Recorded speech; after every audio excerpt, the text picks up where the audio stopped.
அனைவருக்கும் அன்பான வணக்கம். குறள் காவியம் என்ற பகுதியில் பேசுவதற்கு மேற்கொள்கிறேன். அறத்துப்பால் அதிகாரம் 3. நீத்தார் பெருமை. குணமென்னும் குன்றேறி நின்றார் வெகுளி கணமேயும் காத்தல் அரிது. மிகச்சிறந்த குணங்கள் எனும் சிகரத்தை அடைந்து நின்றவர்கள் உள்ளத்தில் தீரா கோபம் கொள்ள மாட்டார்கள். தங்கள் வாழ்க்கையில் நல்ல எண்ணங்களை மேற்கொண்டு அதன்படி நடந்து குணக்குன்று என்று அனைவராலும் போற்றப்படும் துறவிகள் கடும் கோபம் கொண்டு எவருக்கும் மனதளவில் செயலளவில் கெடுதல் செய்ய மாட்டார்கள் என்பதுடன் அந்த கோபம் என்ற கொடிய அரக்கனுக்கு தங்கள் உள்ளத்தில் கணநேரமும் இடமளிக்க மாட்டார்கள்.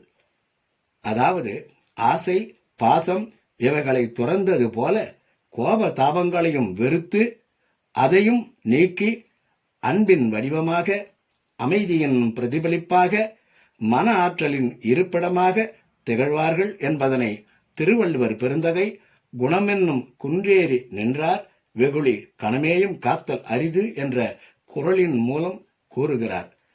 குறள் காவியம் தொடரும். நன்றி, வணக்கம்.